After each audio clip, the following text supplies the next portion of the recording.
মালয়েশিয়ায় বাংলাদেশি কর্মীদের multiple entry visa চাইলেন প্রধান উপদেষ্টা। মাল্টিপল এন্ট্রি ভিসা চালুর জন্য মালয়েশিয়ার প্রতি আহ্বান জানিয়েছেন প্রধান উপদেষ্টা অধ্যাপক ডক্টর মোহাম্মদ ইউনূস। প্রবাসীদের সুবিধার কথা চিন্তা করেই এই আহ্বান জানানো হয়েছে। সোমবার ১৩ জানুয়ারি রাষ্ট্রীয় অতিথি ভবন যমুনায় মালয়েশিয়ান হাইকমিশনার মোহাম্মদ সুহাদা ওসমান সাক্ষাৎ করতে গেলে প্রধান উপদেষ্টা এই আহ্বান জানান।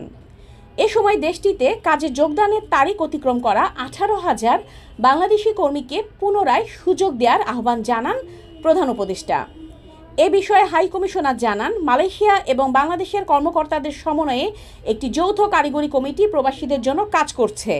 প্রধান উপদেষ্টা এ সময়ে গত অক্টোবরে ঢাকায় মালয়েশিয়ার প্রধানমন্ত্রী আনোয়ার ইব্রাহিমের সঙ্গে বৈঠকের কথা স্মরণ করেন এবং তিনি আশা করেন যে মালয়েশিয়া এই প্রক্রিয়াটি ত্বরান্বিত করবে যাতে বাংলাদেশি কর্মীরা দ্রুততম সময়ে দেশটিতে গিয়ে কাজে যোগ দিতে পারেন।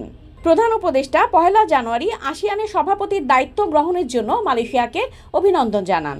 আসিয়ানের একটি সেক্টরাল ডায়ালগ পার্টনার হওয়ার এবং এর ফলে পূর্ণ সদস্য হওয়ার জন্য বাংলাদেশের প্রচেষ্টার প্রতি দেশটির সমর্থনও কামনা করেন তিনি।